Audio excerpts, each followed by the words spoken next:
This is the Roots and All podcast, and I'm your host, Sarah Wilson. Join me as I talk about all aspects of gardening with some of the top horticulturists from around the world.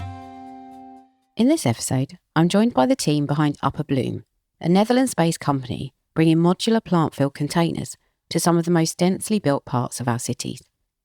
It feels like a natural companion to the recent episode on the transformation of London's Sloane Street.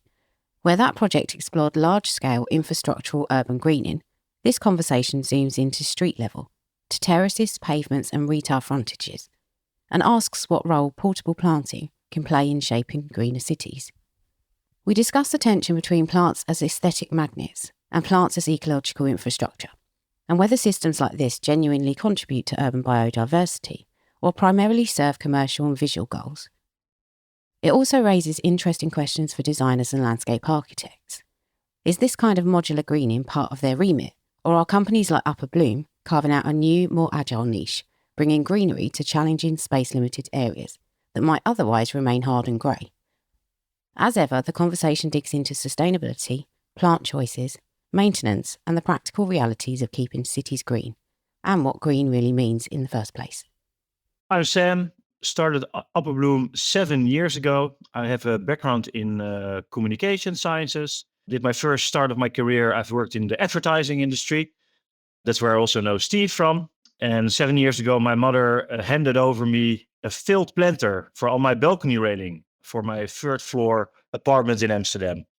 And that was for me the real first inspiration for Upper Bloom.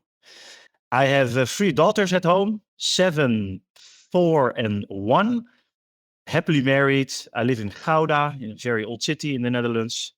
And I love watching rugby, playing golf, and being with friends. My name is Tom. I have a background in the hospitality industry and then worked for Heineken 8 years. And in 2020, Sam sent me a message if I would like to have a cup of coffee. So we did. And I already thought, well, maybe something nice is coming out of this cup of coffee. And indeed it was, because Sam asked me to join him on his adventure to starting Upper Bloom to make sure the city would look nicer with the planting system. So back in 2020, I joined. I live in Amsterdam. I have 2 daughters and I love cycling, road cycling. And my name is Steve Griffiths. So I know Sam from 5, 6, 7 years ago when we worked in advertising together. And I've worked in advertising my whole life, actually. But I've always had this passion for plants on the side. And I've always been determined to try and find a way of making a career out of it. And so for the last 5 years, I've been talking to Sam and Tom about, could I join Upper Bloom? Could I set the UK up? Is there an opportunity? And then maybe 6 months ago, we said, yeah, let's go for it. So I feel like I'm in this sort of journey of a lifetime, actually, as I've got older, that I'm now part of this journey to bring Upper Bloom to the UK. So I live in London, live in Notting Hill, which is close to our little hub that we've set up. We've got a nursery there, and I've got 3 kids and a dog and a cat. Excellent, thank you. So what's the idea behind Upper Bloom? What do you actually do? Yeah, well, currently what we do, as I would explain it as of today, what we do, we in the Netherlands, we are so far helping out more than 500 hospitality owners with their outdoor planter plans. Especially in the Netherlands, the outdoors for the hospitality industry is a very big market. It's a very big trend. And currently, the outdoor terrace season is usually around 6 to maybe 8 months. It starts in March and then maybe it ends in October. So it's more than half of the year that the terrace seating is very important for hospitality owners and entrepreneurs. As of 3 years ago, we made a pivot with our business model. And as of 3 years ago, it was also the time that COVID ended. Hospitality was able to open up their doors again. And we really found a big product market fit with Upper Bloom. Essentially, what we do, we sell our customers planters, but these planters come with inner containers. And these inner containers are part of a circular system, which means we can do the filling, the growing up of plants at our end. And once we go to one of our customers, we only basically place the planters on the set locations. We fill them with our inner containers with the pre-filled plants, usually plant arrangements. And in all, this way we can really transform an outdoor terrace in a manner like really quick, since everything we do has handles. So it also means that we do things a little bit differently compared with a gardener who would come up with bags of potting soil and shovels. We have from the ground up designed this modular planter system, which is able to add greenery in locations which are sometimes difficult. Secondly, very important, the upkeep is done more easily. It means for a lot of our clients, we help them with planters with perennial plants, but also with seasonal annual plants. And those are usually part of our swapping system. So when the seasons change, we come by 4 times a year to our customers and we basically swap set defined planters with new seasonal arrangements. Because in the hospitality industry, it's very important that appearance from the start is directly great. Not good, but great. And also in the low season, so our modular swapping system, when we come by, we take back the old planters in their inner container and we place the new arrangements in. And that basically makes it very easy and efficient. We are helping out almost like 500 hospitality owners. We also are now moving towards retail companies, retail centers. We always have a demand from a private market, but we so far really focus on a business-to-business proposition. And together with Steve now in the UK, as of last summer, we started the first preparations to see what we have been doing in the Netherlands. How is that replicatable in UK? And as a start, we have defined to have the London as a city as our launching city. And it's basically our first outside of the Netherlands adventure. And do you have any sort of stats about how much footfall increases or maybe customer satisfaction increases when you've got a planted area versus one that's not got any greenery in it? Good question. I think, Tom, maybe you have some stats from the Wereldhaven client of us. It's a big retail center. Yeah, so it's always really hard to tell what is the impact of green because you don't have before and after data. What we have seen by one customer is that he said, could you please help me out with this piece of terrace because it's on the side of my building and it's really not that nice. So we turn it into a green space. So that means that at the end he came back and he said, well, my side terrace is now performing better than my main terrace. Let's also fix my main terrace with plants. And then afterwards he said, well, I have never had so much revenue out of my terrace. So it has an increasing impact because people would like to sit where it looks nice and cozy. And when the first people going to sit, also the second and the third and the fourth table is attracted to that space. So we see actually that from clients' comments that it will have a positive impact. And also Wereldhaven, which is quite a big player in the Netherlands, did research. It was more indoor, but on the indoor part, they put more plants in, also for the hospitality. And they saw an increase of revenue of 25%. So the conversations that we're having here in the UK, you know, when you talk to a restaurant owner who wants to make this investment, I mean, it's not just an aesthetic investment, because if they genuinely can turn that outdoor space into an extension of their restaurant through, you know, the provision of windscreens with planters in front of them, so it genuinely becomes a place that people can sit in, you know, early spring and they can sit there for longer, then that's a good investment for a restaurant owner because it's literally increasing the size of their space and the number of tables that they operate. So that's part of the conversation that we're having here. Is it's not just how do we invest in it making it look nicer, but genuinely how can we invest in helping you increase the size of your restaurant space? Yeah, great. I mean, I was thinking as you were talking, obviously every site is going to have some sort of limitations, be it shady or it's in an exposed location. But I'm guessing if you're working in these cosmopolitan cities and, probably should imagine quite high-end clients, are you making a nod to kind of planting trends and who designs the containers? Yeah, good question, Sarah. We of course, with every customer, we are able to customize the planting, which is best suited for this location. Secondly, we have Ilona. It's one of our head of plants, is her title here in Amsterdam. She has a floral background, but for the last 6 years has been working for Appelbloem. And she always explains it very well because she's basically made the transition from cut flowers to basically living flowering arrangements that are going to bloom for another 3 or 4 months. The thing is, and what we discovered as well, is that our proposition, how we really add value, is not by supplying the plants and flowers our customer wants. Usually there's a conversation happening as well, meaning, okay, we know that you like this, but on your location, being an hospitality business, we would advise you to go for this, right? So maybe we are able to match the colors that you're looking for, but let's pick these plants versus these plants, because we find it's very important that the quality of the arrangement starts with the quality of the pudding soil, the planter, but also the type of plants. Soft plants, hard plants. I'm not sure if that's a good English translation, but we want to make it green, but also where our value is really added is when a customer, 6, 8, 12 weeks later, what's the overall appearance? Does it still look fresh, green, healthy?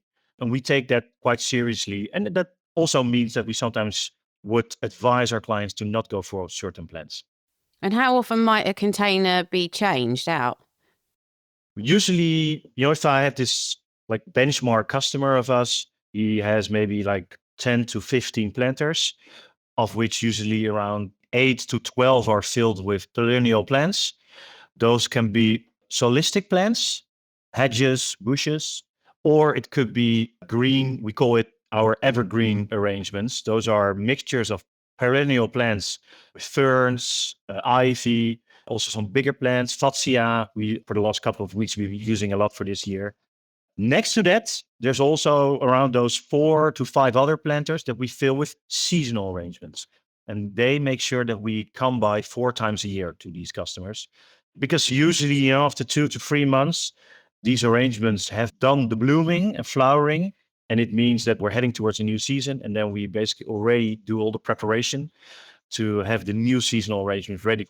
Seasons are spring, summer, late summer. So basically autumn, we call it late summer, especially because in that season, there's still a lot of flowering, beautiful plants.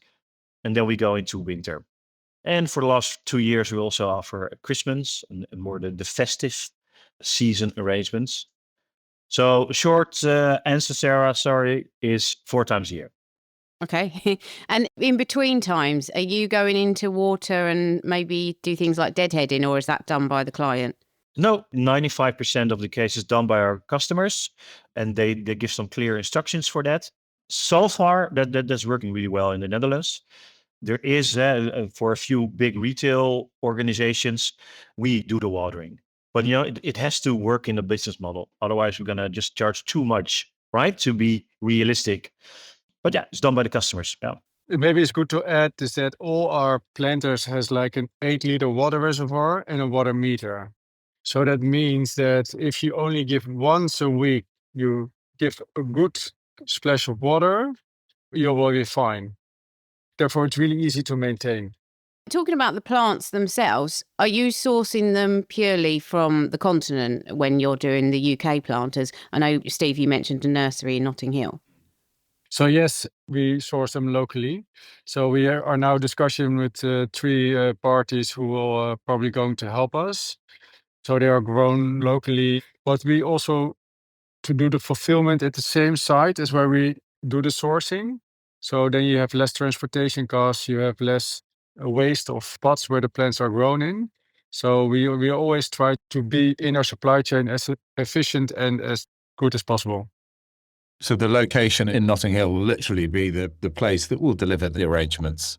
from the growers that we're talking about in the UK, and then we'll just distribute those throughout London and do the swaps throughout London. So the nursery just becomes a logistics hub more than anything. Thinking about the sort of bigger shrubs, is that something you can also do from the UK, or are you going to be transporting those in? Because I know they take a longer time to grow, obviously. So we will work with the local growers, and we will also purchase via those local growers. So if in a case a green shrubs is not available in the UK and it should be sourced from Spain or Italy where they grow faster, then of course we do. But we do it via our party in the UK. Okay. And when you mentioned about the growing medium that you use, is that going to be the same in the UK? Do you use like a uniform mix across the board? Yeah, we of course, and that's also a role for Steve here to play. We have to adjust to the local taste. London and UK might be a little bit more classic. However, we also would like to challenge that and to see if we can make a variety that is a little bit maybe not too classic and a little bit more creative and more appealing. But maybe you can add something there, Steve. Yeah, there's a kind of group of pubs in London who have a very specific style, that kind of country type style. You know, they use baskets, they use this kind of lots of wildflowers. And as Tom says, I think the audience that we're going for, we're trying to challenge them a little bit and not just think about black containers or cordon steel containers, but actually think about how can the containers add colour, and then how can the plants add colour. And so once you start to present that kind of way of doing it to, you know, whether it's a restaurant or a retailer, actually, I think they then see the potential. So there seems to be quite sort of a blind spot almost in terms of planters need to be quite muted and you get your colour from the plants. Well, I think actually we think slightly differently. So it will be interesting to see over the next few months how that proposition comes across and whether we can convince people. I think we can. But it's just a slightly different mindset from the one that people have had. Intriguing. I would love to see what a new kind of challenging container display looks like. I'll have to go on your website and have a look. But when a container comes to the end of its life, obviously the plants have done their job, and then you've got the compost, which I'm assuming is going to want changing out to a greater or lesser degree. What happens with those plants when they go back to the site? Well, the good part is we are at a nursery.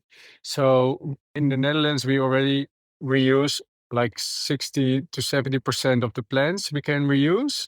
And some of the plants that are out, they flourish and that are not looking nice anymore. Now we are at the nursery and we're working together with a gardener. So the plants also get a second life. They will be maybe added to gardens or to... Here in Amsterdam, we have a cooperation together with the Municipal of Amsterdam, so that the plants that we don't use can be used to get back into the city. So we try to recycle as much as possible, but sometimes, of course, the plants also didn't get that much water they needed or are not really alive anymore. Of those plants, we will make compost out of it, but for most of the plants, we have a second life. And how about the compost that you use? Is it peat-free, and can you recycle that to a degree as well? Yes, it's peat-free. In the Netherlands, we also use biological, so there's no artificial fertilizer in it. And we have the same standards in the UK. Are you fertilising the plants whilst they're in situ? We use potting soil, really high-quality potting soil of an organic substance. So we don't need to fertilize because the substance itself is alive with organisms that produce enough for the flowers to bloom. Can you dive into that a little bit more for me? Well, we just switched to a biological compost, which is produced in the Netherlands. And when we first started, we had more compost that was made of crunch coconuts and that type of material. And that doesn't have any fertilizer in itself. And you have to put artificial fertilizer in it. But when the guys came over here, they showed their compost. It was still warm, right? From life inside the compost. There were also worms inside the compost.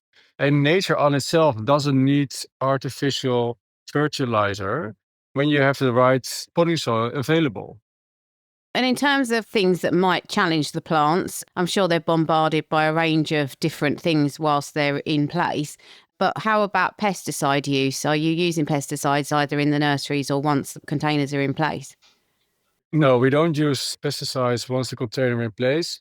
At the grower's place, we are not sure exactly what they are used by growing the plants. Of course, we would love to have everything skull certified, but there's still a big case to win. But once we install the plants, if you give the right conditions to the plants, enough water and enough fertilizer, then the plants itself remain strong. So sometimes you get like little bugs, lice into the plant, but that means that the plant is on a space that he doesn't like, because then he becomes weak. And then when he becomes weak, he becomes more fragile. And then also the lice can have an opportunity there. So we always look at the place and which plants suits for the spot. And then if you just give water and a good soil, then we don't have any problems. Excellent. Also, I tend to look at things from a perspective of how valuable plants are for biodiversity as well as for people. Are you including things like native plants or plants for pollinators in your displays? And are you doing that consciously, or is that just an aside? First of all, it needs to look really nice. And then we also look to plants that, of course, the plants that we take are flowering at the moment they should flower, right? So in March, we put plants in the arrangements that are normally growing in March. But of course, we also sometimes have some cultivated plants because they grow a little bit longer or they're a little bit more strong. So we always look for native plants, but we have to look for the combination that it also is working for the city, but also for our end user, that it looks really nice, because native plants tend to flourish a shorter period of time, sometimes 6 weeks. And we also need some plants in that remains at least for 2 months nice for our end users. Yeah, I mean, I can see that businesses will use this to up their green credentials. My only pushback is that perhaps that it looks nice and it looks green, but it's not providing much in terms of the kind of ecosystem services when it comes to wildlife or other kind of aspects of upping the biodiversity. So that would be my only concern, I suppose, that people are using this to bolster their greenery and also to look like they're doing a good thing for the environment, but actually it's more for people. But I don't think you missell the product as something that's really good for the ecosystem, actually, do you? A valid point. And I think being a young company, 3 years ago, we were with like 4 people here at Upper Bloom. Today, we're with 20 people. So we are growing now. At first, our main goal is to help the hospitality owners, right? Create a terrace which is more appealing with plants. I think what we also try to do, and those are the conversations we're having with growers as well. In our first week, you don't have much of a base to have a discussion with growers, right? We would prefer and have conversations with growers saying, why don't you stop using pesticides in all for us? And he would say, oh, I'm happy to do so, but then you would need to hire my whole greenhouse facilities, because, I'm also selling to the Asian market, to the US, and I have things I have to comply with. But while we're growing now, we don't order just trays. We're getting close that we're going to ordering full truckloads with plants. And then we are a better partner with some more power on the table, and to make a business model which also works for the grower. And I think that's one of the ambitions we also have, is we do the custom work, but we also have a standardized way of making the arrangements. But in the future, and we want to have and give it an option to our end users. Would you like to go for more colorful, appealing like this? Or would you like to go for colorful, but also native and more biodiverse friendly? But then again, I think we're just on the scale of becoming more of an adult company, having more funds, and also offer from an operational side more types of arrangements. And I think that also has to do with it. Yeah, and I think that having plants there to start with is a good thing, and maybe a gateway to people becoming more adventurous or understanding of how plants work and how they work in the bigger picture of the environment. So yes, I mean, from that perspective, if that's your kind of long-term aim, then I wish you luck with it, because I think it's a good thing. In Amsterdam, we work with a social firm. It's called Pantar. It's a company that helps people who have a distance to the labor market or having challenges to access the labor market. Our ambition here in Amsterdam, and I think we're getting quite close to that, is that 20% of our operational work is done by people from Pantar. So with the help of a coach, they're able to do work for us. That means they will go on the lorries, help with the installments. And we have 2 great co-workers here working at our hub, helping with the maintenance and the preparation of all the plants. That's one. We're really keen on finding this in the UK as well. Secondly, what came to my mind, Tom, we have a background in hotel management, in advertising, in art. I can pick up a few people of my colleagues. We don't have a lot of people with a background in greenery, but that makes us quite unique as well in how we look at things. I think we're really outstanding in our service level, which is, if I compare it to my Dutch competitors here, who are basically gardeners, it's a different method of work. Since we work with our inner containers, swapping, we really try to be quick and vivid in servicing. And I think, the group of people is also quite different than your average gardening company. But I hope that will probably be an upside for us as well in the UK on how we do things and how we make ourselves stand out in doing greenery work. We can make spaces green that normally aren't really easy to make green because of our system.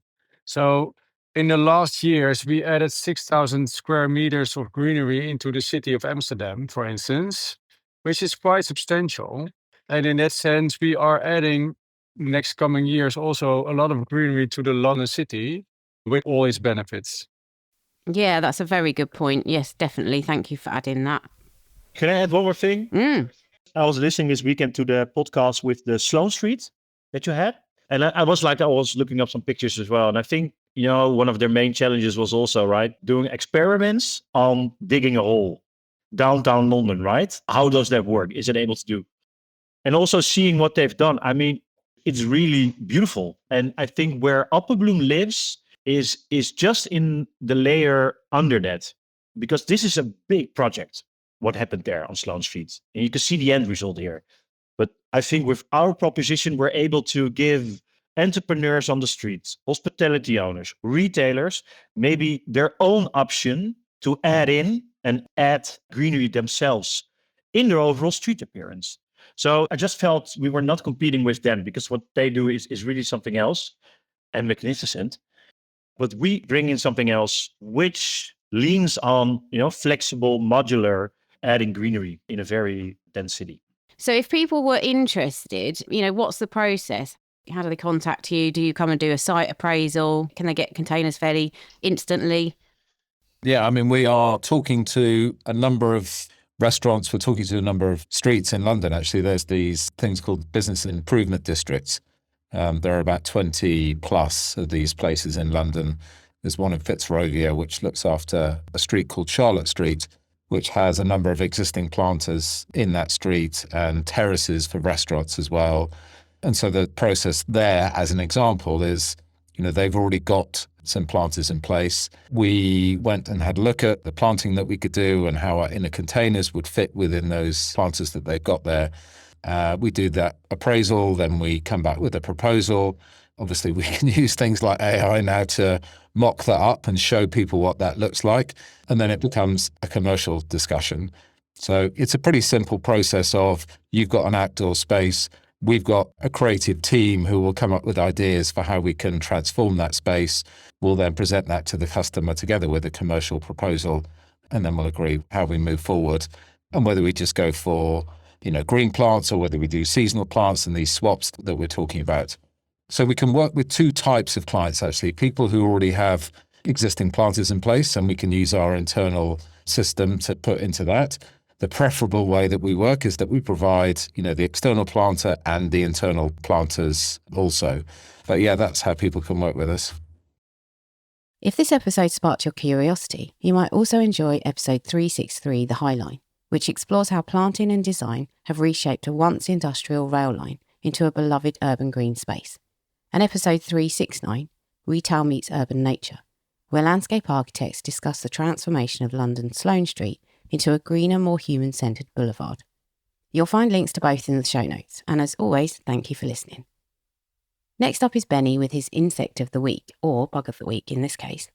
But first, a word from this episode's sponsor, Caredoers Herbs, a small Welsh Celtic herbal business creating sustainably sourced dried herbs and botanical blends designed to help you feel more grounded and connected with the plant world. If you can, do check out their website and support them. To the healers, dreamers, and keepers of the old ways, listening to Bug of the Week. Hello from the heart of Wales. Here at Caredoers Herbs, we carefully craft our herbal blends and pouches. Every herb is sourced in the UK, then handcrafted into 100% natural products, wrapped in fully recyclable and biodegradable packaging. We care for the planet as it cares for us. Inspired by an ancient wisdom for the wanderers and dreamers of today, we invite you to slow down and sit with our Pacifica blend and connect with a simpler, more enchanted way of living. Begin your journey at Caredoers Herbs and use the code BUGPODS for a special discount at checkout. Now here's Benny with a little help from Dylan. Segestria florentina. Sounds quite exotic, doesn't it? This is a giant tube web spider, also known as a green fang tube web spider. And I'm talking about this beautiful thing under the bracket of Bug of the Week, as it's an arachnid, not an insect. Spiders fall under a different order. I'm guessing most of you knew that, but just in case not. Segestria florentina sounds exotic because the second part of its name, the scientific name, Florentina, denotes to the place it was first recorded, which is Florence in Italy. And it's a spider that is very well established in the UK now. It's said to have arrived around the late 19th century. It's native to the Mediterranean and North Africa, and we think it came into the UK on cargo ships and seaports. It's a wonderful thing, and we've got loads of them near where we live in Westminster, London. And yes, it's something I wanted to talk about because it's out and about at the minute. So Dylan, my 4-year-old son, and I have been out with a torch at night and looking into the little holes in the brickwork where there are these tube webs. You may have spotted those in the daytime, but this is a nocturnal species, so it's more active at night. So we go out with the torch looking for woodlice and spiders and all sorts. And this has been quite a find for us recently, as it's such a striking species. It's very, very black, but it's got these kind of green fangs, or the chelicerae is the scientific name for the iridescent green mouth parts. So it's all black with iridescent green mouth parts. And it's quite large. It's up to about 22 millimeters in size. The females are bigger than the males. The females tend to stay put inside their tube web creations. And what they do, they wait for something to knock the tripwires, some people refer to them as, so the silk tripwires. So that's a way of detecting prey, things like beetles, flies, and moths, and then it ambushes them. So I wasn't quite aware of this strategy, but Dylan and I, 8 o'clock at night before his bedtime, we had a little bit of grass and we dangled it in front of the tube web, and the whole thing came out, and it was a lot bigger than I thought it was going to be. So Dylan was very excited, and then for the rest of the time he was asking me to feed it. And it was quite an encounter. So I now know quite a lot about his strategy to ambush prey, nocturnal insects, hence moths, certain flies, certain beetles. And the female will lay eggs in the tube, and the female will guard, sometimes dying in the tube as well, and then can occasionally be cannibalized by the young, as you may have heard about in the arachnid world. The bite is not medically significant or dangerous, according to the literature. So that is the bit to finish on, really, to allay any fears or worries about this beautiful spider. So if you do want to go out at night with a torch and have a look in those little tube webs you might see in the holes in brickwork or in stone or in sunny places, you might get a close-up encounter with Segestria florentina. Do tag me in any encounters or pictures, and please don't forget to record on the apps any encounters. Spider's cool, and it's so black, and it's bitey. Before we go to sleep, the spiders live in the holes. so webby and they crawl out. Then my dad feeds the spider one of the legs out. Then the legs grabbed. Then the spider came out and took me to nobody. And then we got pictures. So I hope you have a good day. Bye-bye. You can download or listen to the podcast direct from the website rootsandall.co.uk. Please also check out my Patreon, where you can make a one-off donation or take out a monthly subscription to help support the podcast. Because if you enjoy the show, please help it continue. I also have a GoFundMe where you can make a one-off donation. Even a one-off donation of £1 helps, and I'll be really grateful for your support. So please go to Patreon or GoFundMe and search for Roots and All Podcast.